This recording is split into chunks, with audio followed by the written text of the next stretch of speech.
Que a paz de Jesus nos envolva e nos inspire sempre.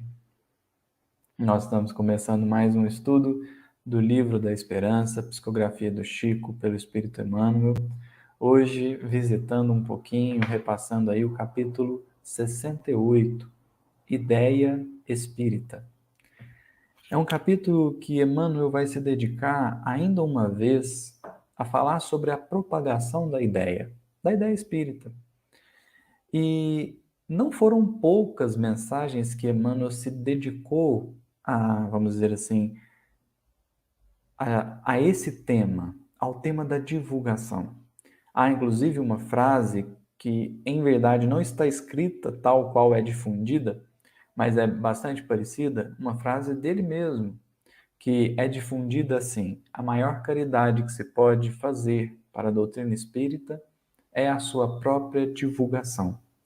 Isso, na verdade, está mais ou menos assim no último capítulo do livro Estude Viva. Mas que, em termos de ideia, a frase resume bem. A maior caridade que nós podemos fazer à doutrina espírita é a sua divulgação. Porém, a gente fica se perguntando, que tipo de divulgação? Que tipo de divulgação? Nós fazemos lives, publicamos livros, imprimimos mensagens nas gráficas e divulgamos. Mas seria essa a divulgação que Emmanuel tanto diz? Por certo que não. Não vai ser novidade se nós dissermos aqui que a melhor divulgação que nós podemos fazer ao Espiritismo é pelo exemplo, é pela vivência. Aí a frase ganha ainda mais sentido. A maior caridade que nós podemos fazer ao Espiritismo é a caridade da sua própria divulgação. Nós poderíamos reformular a frase, colocando: a maior caridade que se pode fazer ao Espiritismo é a caridade da sua vivência, porque então o Espiritismo não estará apenas sendo divulgado para o outro, mas ganhando cada vez mais espaço em nós mesmos, que é o objetivo central. O objetivo central do Espiritismo não é ganhar adeptos, tão somente, por assim dizer, dentro dos termos comuns das doutrinas e denominações religiosas que existem no mundo. Mas é para além disso, transformar cada adepto, renovar o coração de cada fiel, vamos dizer assim. Estabelecer uma relação profunda, verdadeira com o Pai.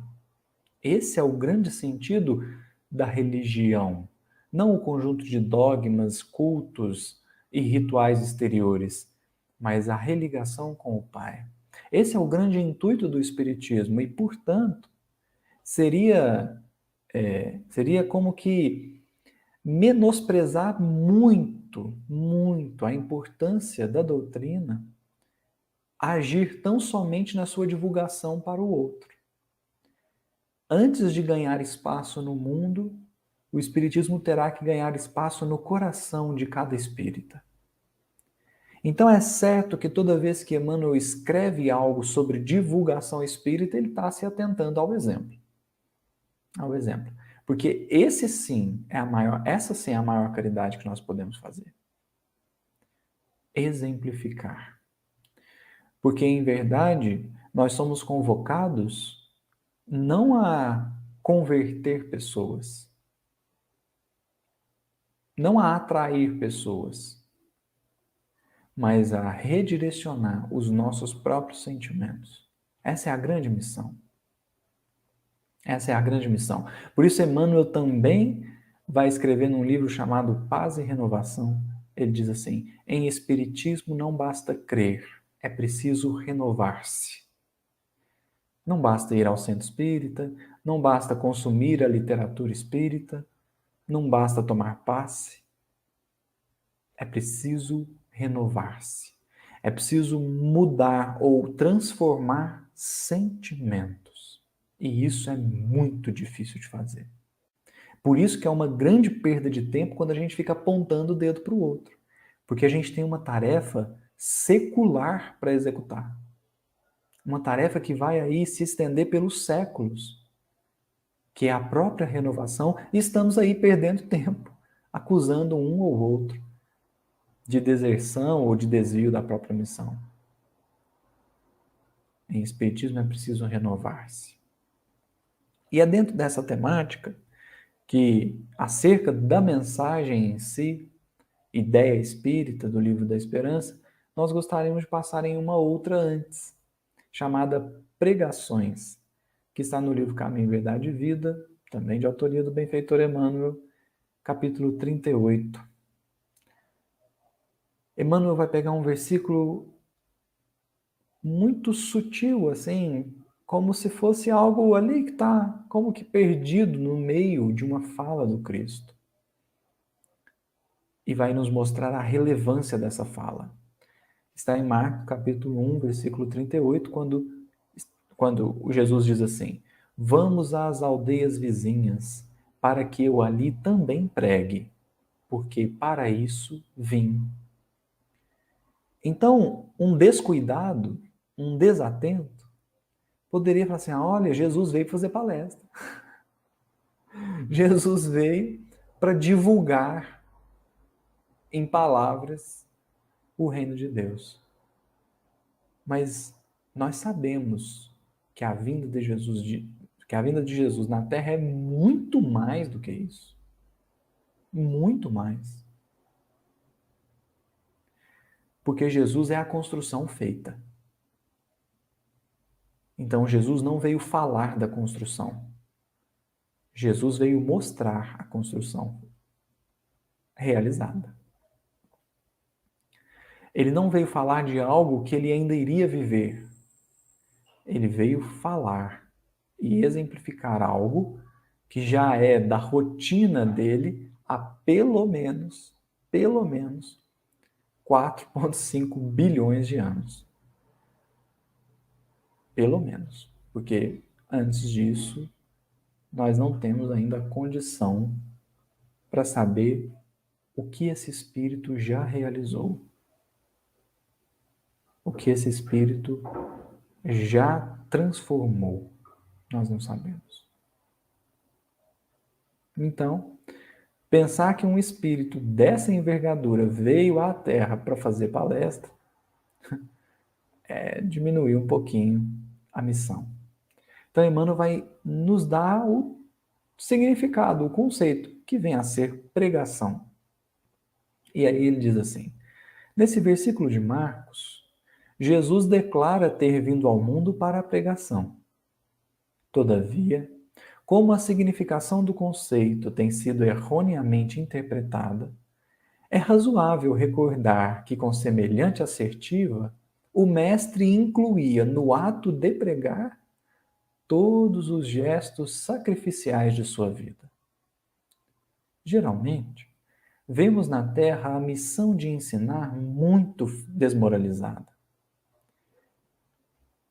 Aí ele vai dar alguns exemplos, né? A ciência oficial dispõe de cátedras. A política possui tribunas. A religião fala de púlpitos. Aqui Emmanuel vai ressaltar um grande problema desse ensino, mas quando ele põe essa frase, nas entrelinhas ele está ressaltando um outro. A ciência oficial dispõe de cátedras, a política possui tribunas, a religião fala de púlpitos. Ele vai destacar um problema, mas qual é um outro que está na entrelinha aqui?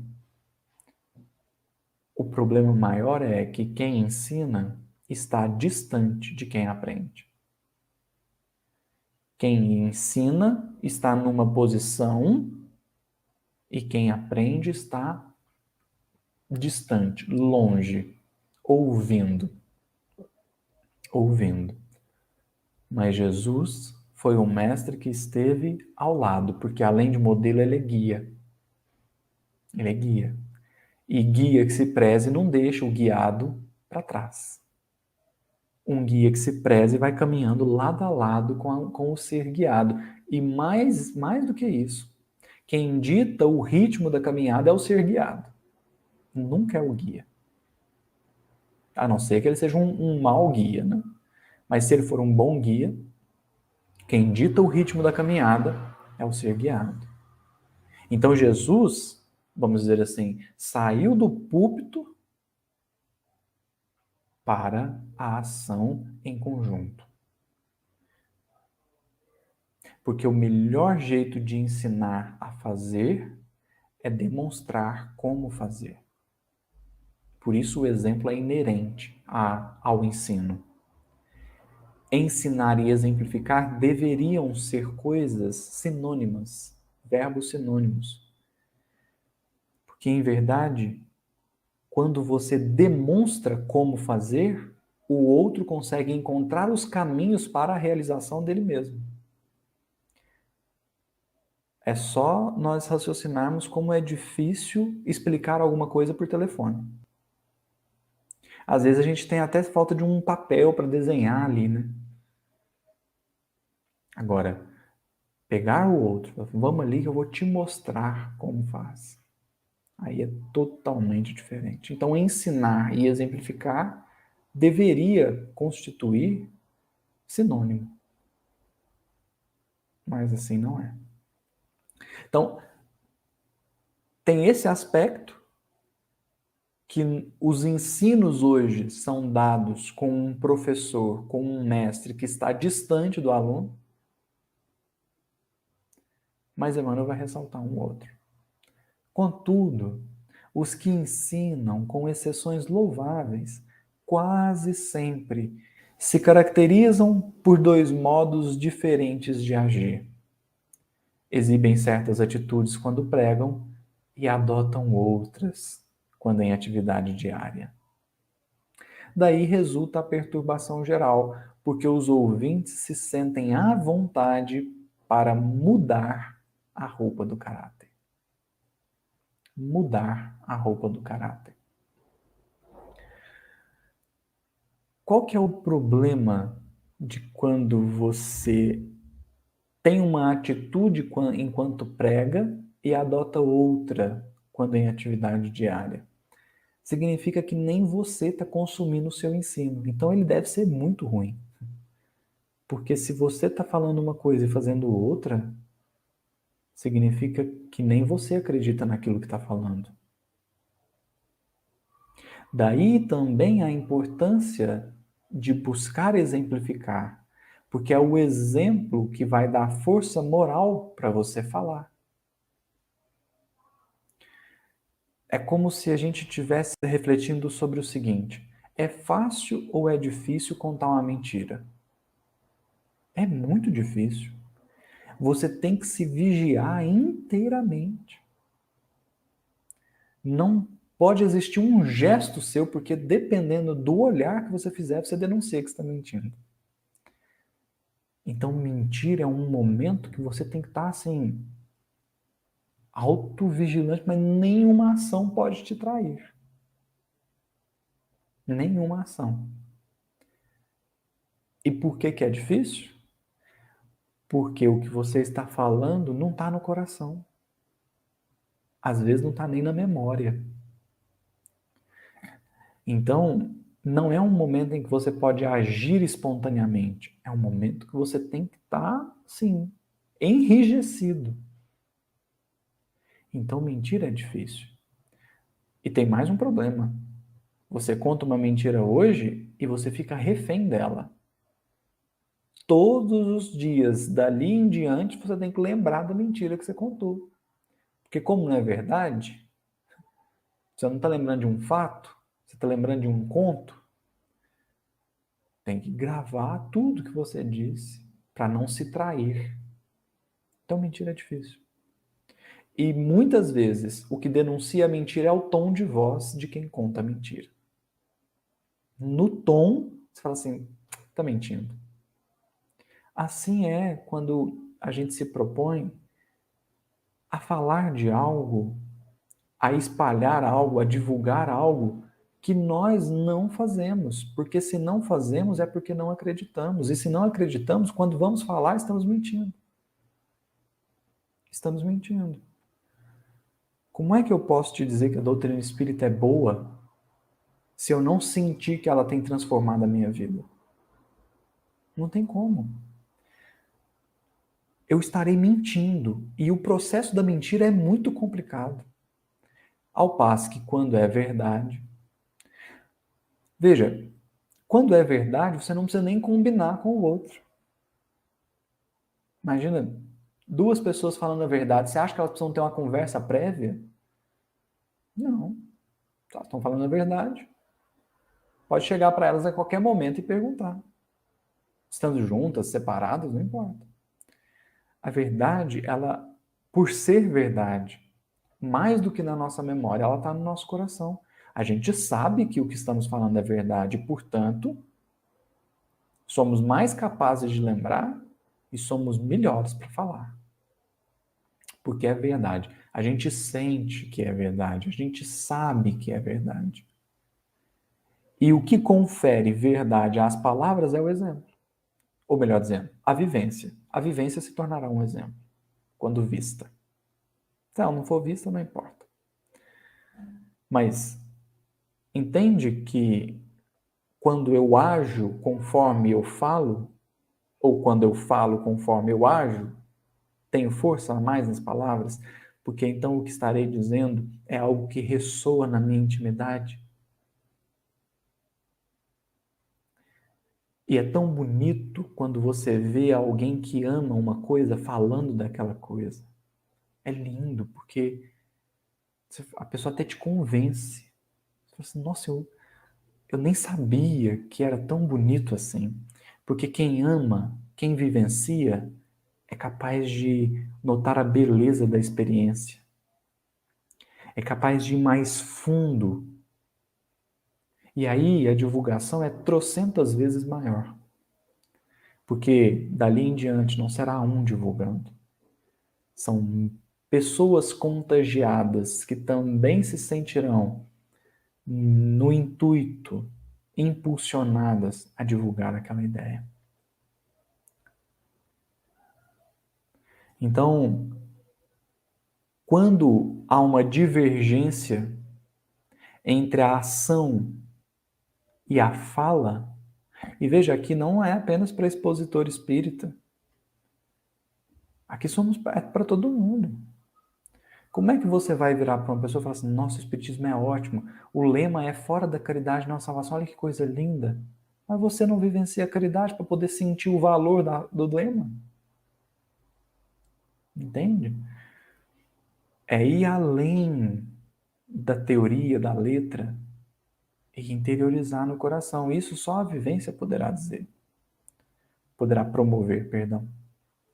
Então, quando há uma divergência, e aqui também há um ponto importante, em verdade nós não somos convidados a agir no bem do dia para a noite, a sentir o bem do dia para a noite.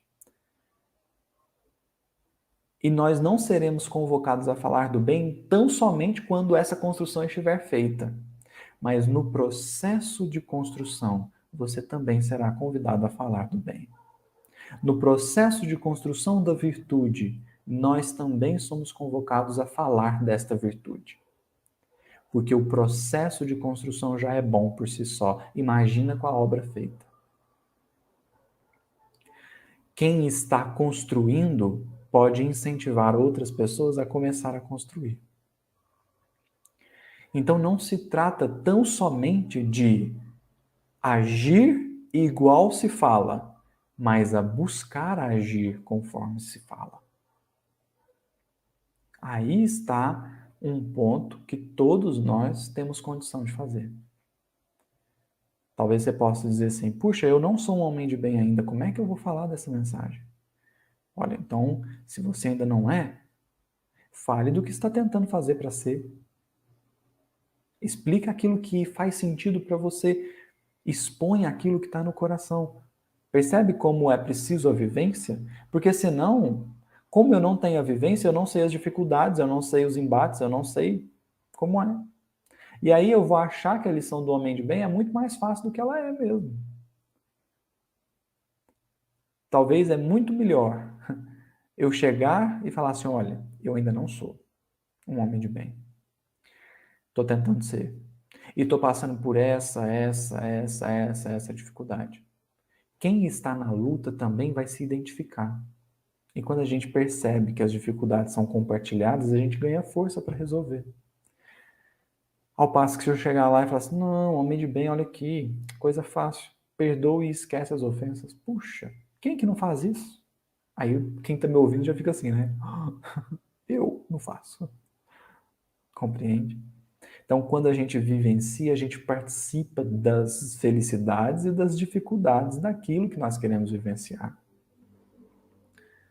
Aquela virtude que a gente quer construir. A gente entende as dores do processo, a gente entende os obstáculos do processo, a gente vai entrando nesse meio que todo mundo passa, todo mundo que está tentando. É por isso que é muito importante a gente, pelo menos, buscar agir como se fala. Buscar sentir, interiorizar.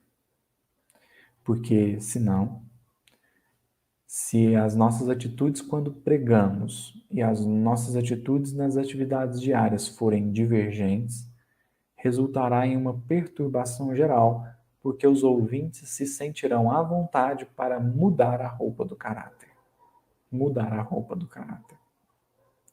E é muito interessante isso que Emmanuel vai fazer, essa analogia do caráter com a roupa, por causa de um versículo que ele vai comentar no final da mensagem. Então, o caráter é uma roupa. O caráter é uma roupa. E aí Emmanuel vai voltar a dizer, toda dissertação moldada no bem é útil. Toda dissertação moldada no bem é útil. Jesus veio ao mundo para isso. Pregou a verdade em todos os lugares, fez discursos de renovação, comentou a necessidade do amor para a solução de nossos problemas. No entanto, misturou palavras e testemunhos vivos, desde a primeira manifestação de seu apostolado sublime até a cruz. Misturou palavras e testemunhos vivos, desde a primeira manifestação de seu apostolado sublime até a cruz. Aí a gente pode ler, pensar assim, qual foi mesmo a primeira manifestação do apostolado sublime de Jesus? Bodas de Caná. Não, manjedoura. Manjedoura. Desde a manjedoura. Né? Palavras e testemunhos vivos. Por pregação, portanto, o mestre entendia igualmente os sacrifícios da vida. Enviando-nos divino ensinamento nesse sentido, conta-nos o Evangelho que o mestre vestia uma túnica sem costura na hora suprema do Calvário. Emmanuel está se referindo ao Evangelho de João, capítulo 19, versículo 23, que está escrito assim: Depois de haverem crucificado Jesus, os soldados pegaram as suas vestes e fizeram delas 4 partes, para cada soldado sua parte, e também a túnica. Mas a túnica não tinha costura, porque era toda tecida de alto a baixo. Por que Emmanuel comentou isso? Porque o caráter é uma roupa. E a de Jesus não tinha costura. Isto é, de Jesus não tinha remendo. De Jesus não tinha falha. De Jesus não tinha buraco. De Jesus não tinha intervenção humana, vamos dizer assim. Não tinha costura. Então era íntegra, era integral, era uma. Não eram várias partes que se juntaram para formar um todo. Era uma, de alto a baixo, sem costura. Demonstrando a integralidade do Cristo. Aquilo que ele fala é aquilo que ele vive, aquilo que ele vive é aquilo que ele fala. Não há divergências aqui. Não há como que costuras, porque o que seria uma costura na roupa do caráter? Sente uma coisa, faz outra. É uma costura, é um remendo. É um remendo. Juntou 2 partes incompatíveis, por vezes. O sentimento contradiz a ação. É uma costura. A de Jesus era integral. Integral. Então é isso que nós estamos convidados a fazer, a construir. Um caráter integral, onde não existirá diferença entre aquilo que eu sinto e aquilo que eu faço e falo. O que eu sinto estará tão bem alinhado aos propósitos divinos que inspirará em mim as melhores ideias, as ideias inspirarão as melhores ações e as melhores palavras. É preciso se atentar ao sentimento. Mas então, vamos lá. Agora, será um tanto que mais tranquilo passar na mensagem, dado esses conceitos que Emmanuel nos apresenta em outras passagens, em outras páginas.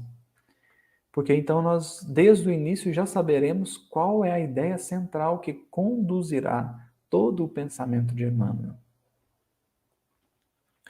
Ideia espírita.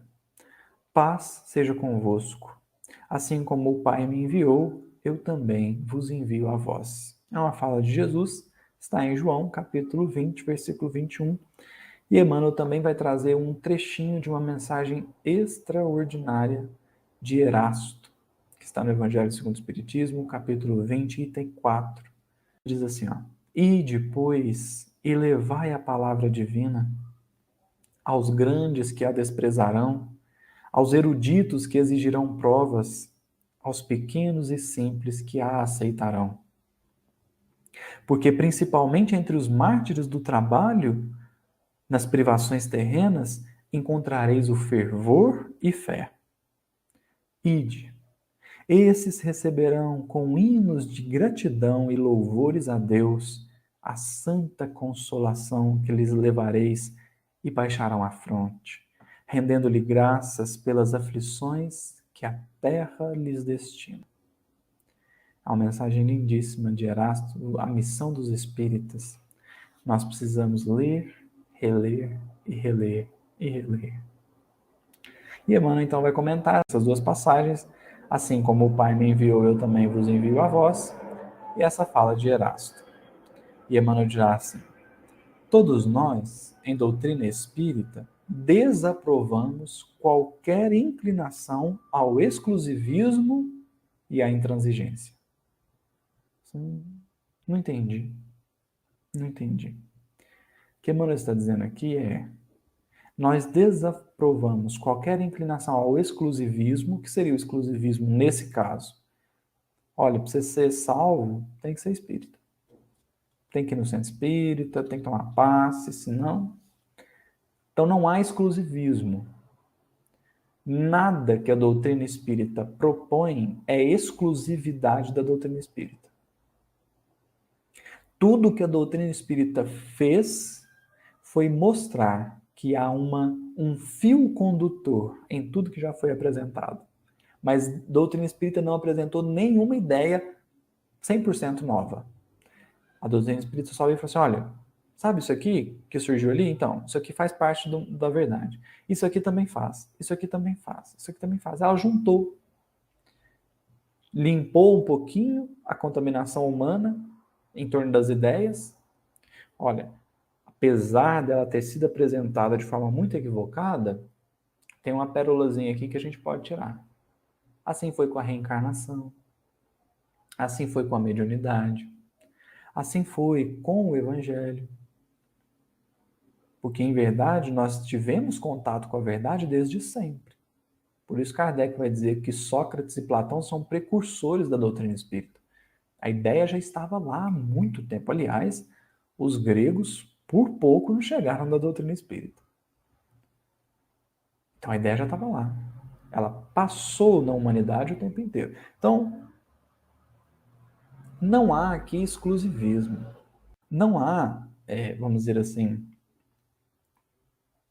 segregação ou divisão de pessoas. A doutrina espírita propõe algo para todos. Para todos. Por isso também, no livro A Viagem Espírita de 1862, nós vamos ver Kardec chamando de judeus espíritas, católicos espíritas, protestantes espíritas, porque são pessoas que adotaram uma forma de vida espírita sem abandonar a sua crença. E que, em verdade, não há exatamente um problema nisso. Se a pessoa consegue conviver com aquele conflito de ideias, não há exatamente um problema. Porque, em verdade, o que a doutrina espírita nos chama é a viver. Não a professar essa ou aquela fé. É uma forma de vida. O espiritismo é uma forma de vida. Então, por isso, a doutrina espírita não tem qualquer inclinação ao exclusivismo e à intransigência. Você não vai ver em nenhum momento Kardec falando assim, olha, se você fizer isso, você está perdido. Ou você segue essa regra aqui, ou vai ficar ruim para o seu lado. Não tem isso. Então não tem nem exclusivismo e nem intransigência. E a gente fica perguntando, por que Emmanuel está dizendo isso? Vai ficar claro, vai ficar claro. Ele diz assim, nenhuma religião existe órfã da providência divina. Ou seja, o católico tem o amparo do Cristo, protestantismo, hinduísmo, nós estamos falando das denominações, tem o seu amparo, budismo, taoísmo, tudo.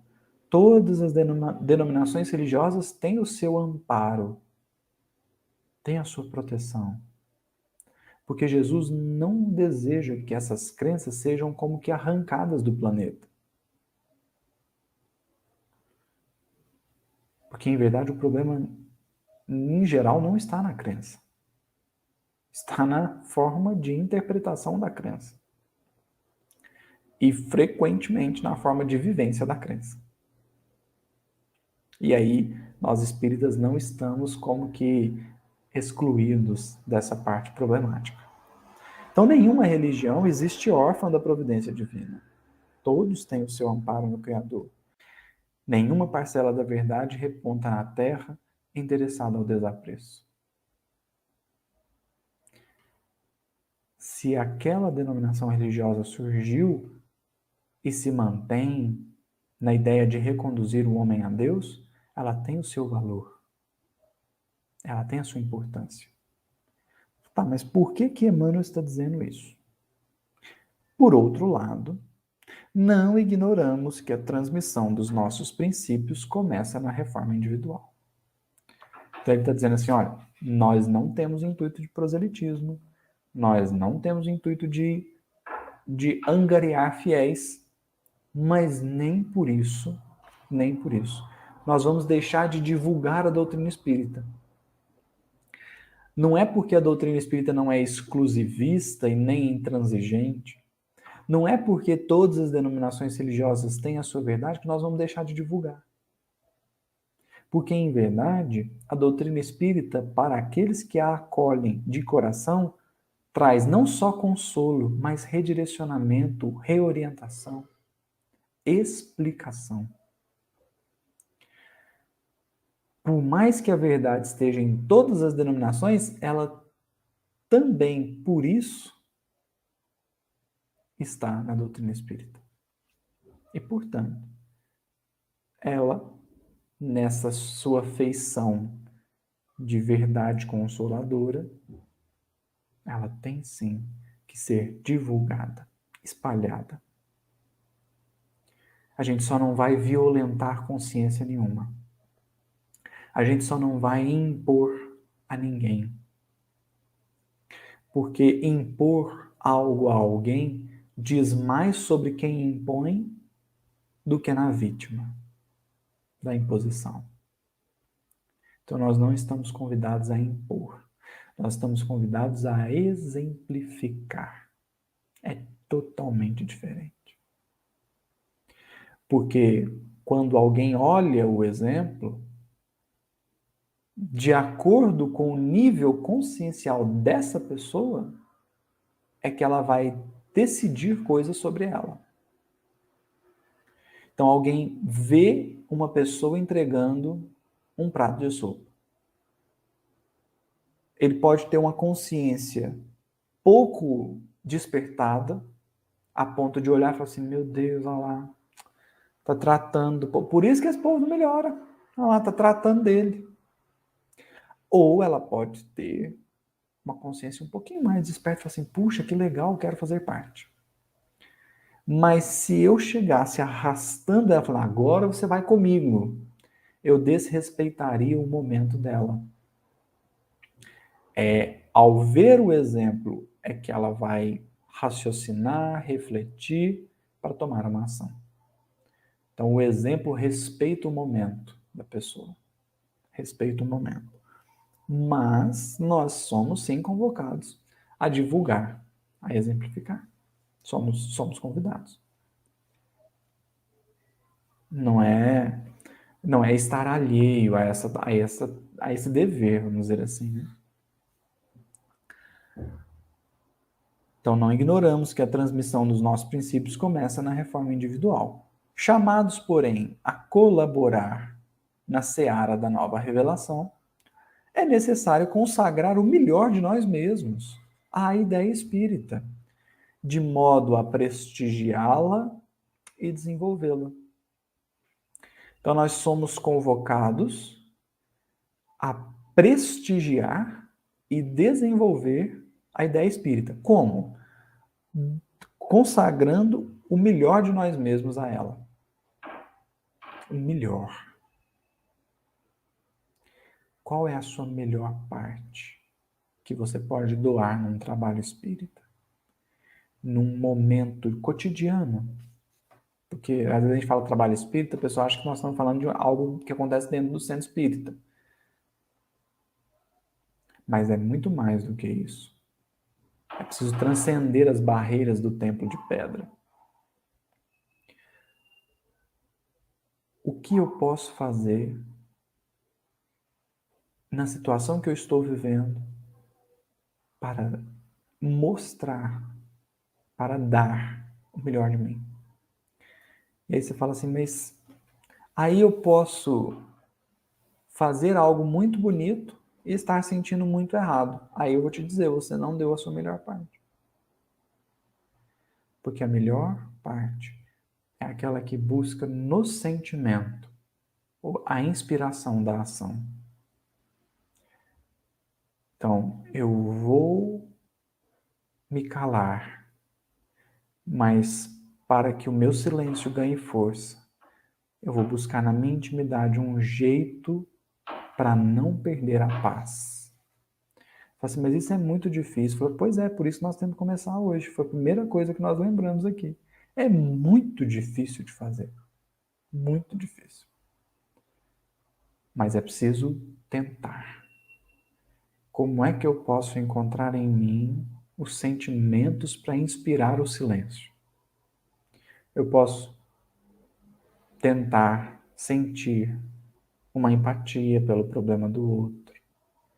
Eu posso tentar sentir uma compaixão pela dor que ele está passando. Eu posso tentar observar ele e perceber que aquele momento talvez está sendo expressão de um desequilíbrio maior ainda.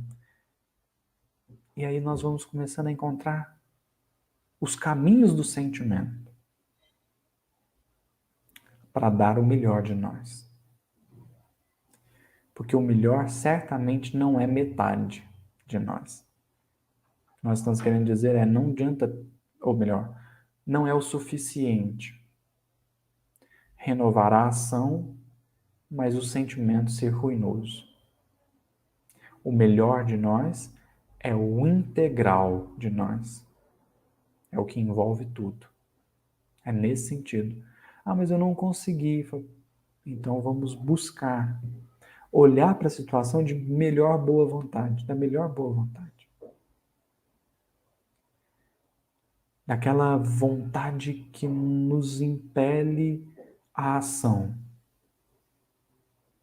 É treino, muito treino. Mas agora Emmanuel vai dar uns exemplos que vai ficar meio confuso. Tá, a gente já está com a ideia de que o melhor de nós é o exemplo, que a transmissão da doutrina começa nos nossos princípios de reforma individual. E aí Emmanuel vai dar um exemplo. Nada fácil adquirir escritórios e rotativos da grande imprensa. Mas todos, sem exceção, dispomos de meios, ainda que modestos, a fim de apoiar essa ou aquela folha doutrinária que a divulgue. Confesso que eu li a primeira vez e falei assim, mas parece que aqui Emmanuel está chamando a gente para realmente divulgar a mensagem. Entende? Porque, veja, ele está dizendo assim, olha, não é fácil de fundar um jornal, uma revista espírita, alguma coisa assim. Não é fácil. Mas todos nós dispomos de meios, ainda que modestos, a fim de apoiar essa ou aquela folha doutrinária que a divulgue. Aí você fala assim, mas então ele está chamando a gente à ação? É. Só que, qual tipo de ação?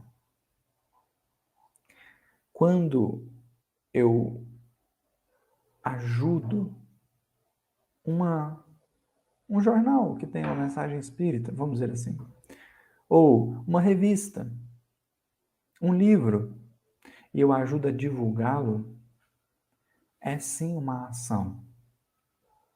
É sim vamos dizer assim, uma ação de divulgação, uma ação de propagação da mensagem. Mas mais do que isso, sou eu dando o exemplo de que se a mensagem é boa, então eu também quero vê-la. Eu também quero ouvi-la. Eu também quero percebê-la.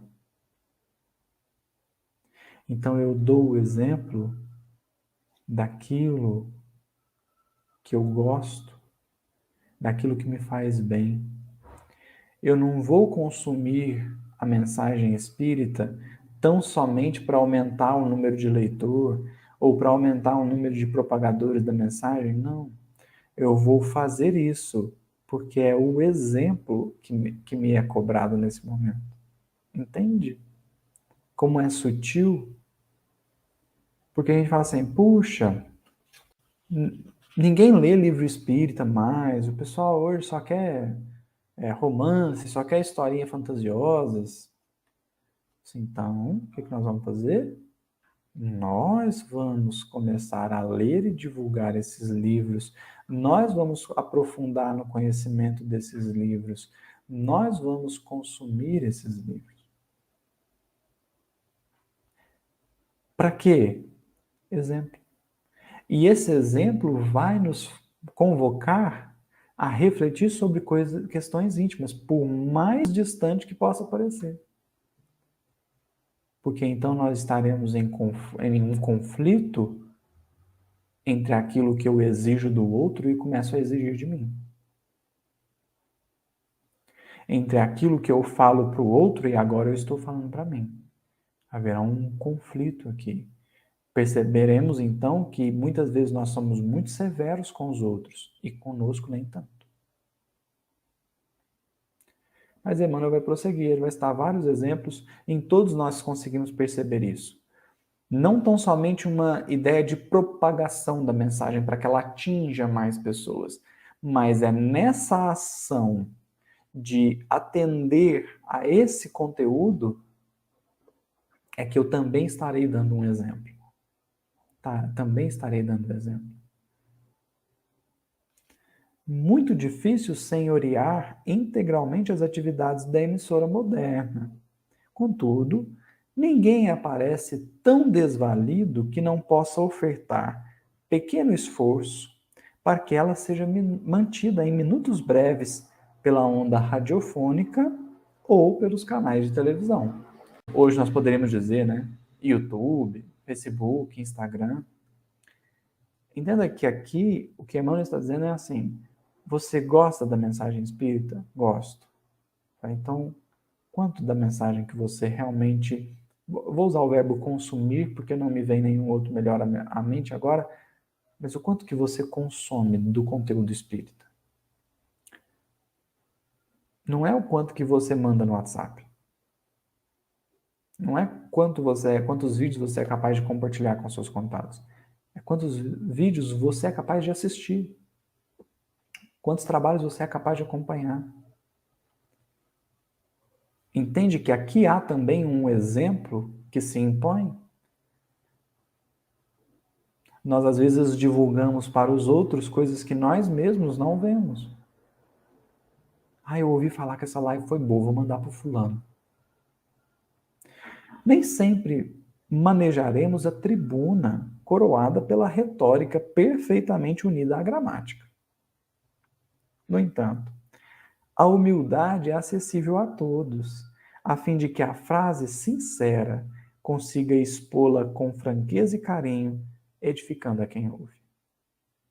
Então, às vezes, comete erros e mais erros de português, mas tem tanto sentimento na fala. E o que nós temos refletido é que nós não dizemos palavras, nós dizemos sentimentos. O que sai quando a gente fala nem sempre são as palavras, mas sempre é o sentimento. De forma que, por vezes, nós podemos usar palavras que não querem dizer aquilo que está sendo expressado, mas por causa do sentimento com que são vazadas, percebe-se o que se quer dizer. Por exemplo, a pessoa chega assim, mas muito linda, bem arrumada, bem vestida. Aí a gente diz assim, nossa, mas hoje você tá feia, hein? A palavra foi o quê? Mas o que eu disse foi outra coisa. A palavra foi uma, mas o que eu disse verdadeiramente foi outra. Então, em verdade, a gente não diz palavras, a gente diz sentimentos, porque é o que a gente é o que a gente veste as palavras, né? O sentimento é naquilo que a gente veste as palavras. Então, às vezes vai sair com um errinho de português, um erro de concordância. Às vezes a ideia vai ficar mal conectada. Mas o principal, que é o sentimento, foi passado. E às vezes a gente pode ouvir duas pessoas falando a mesma coisa. Uma vai agradar, a outra não. Mas por quê? Porque uma tem um sentimento, a outra ou não tem ou está construindo, enfim. O sentimento é muito relevante. Muito raramente lograremos organizar editoras para o lançamento das obras em massa. Todavia, nenhum de nós está impedido de oferecer um livro que a contenha para consolo e esclarecimento a quem lê. Até porque hoje nós já temos livros espíritas gratuitos ou com preços bastante reduzidos.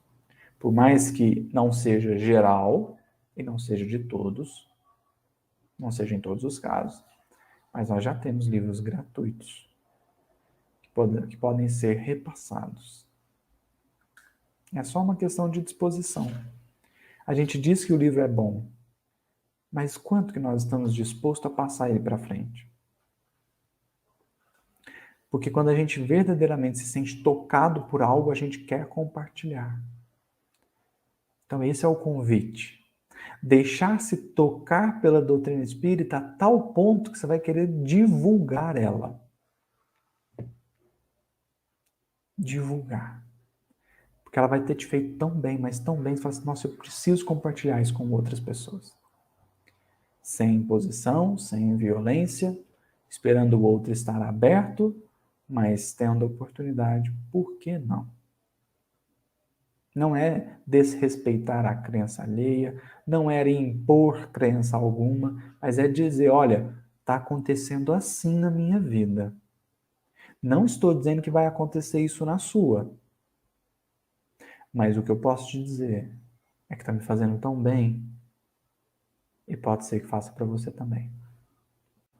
Em toda parte, surge o impositivo da ideia espírita. Na interpretação religiosa, para que a fé não se converta em fanatismo, a fé raciocinada.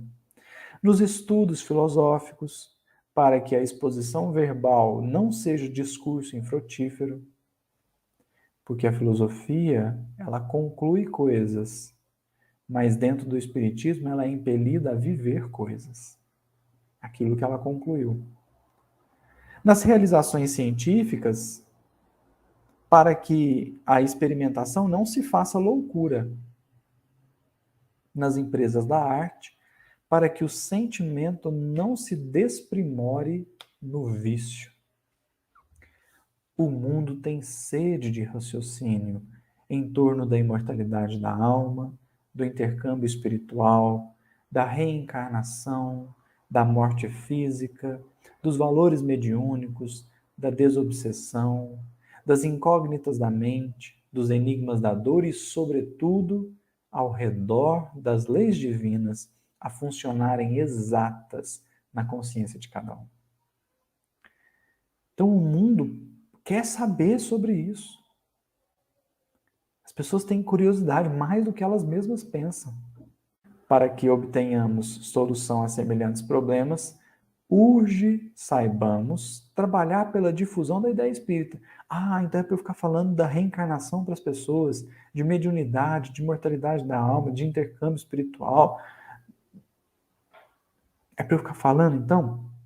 Na construção da era nova, irradiando-a com todos os recursos lícitos ao nosso alcance, com base no veículo do exemplo. Do veículo do exemplo. É o que nós somos convidados a fazer. Irradiar. Olha o verbo que Emmanuel usou. Irradiar os princípios da era nova no veículo do exemplo. No veículo do exemplo. Esse é o nosso papel. Que nós possamos ter força, coragem e a resignação necessárias. A tarefa não é fácil, mas é urgente começar. Muito obrigado e que Jesus nos abençoe.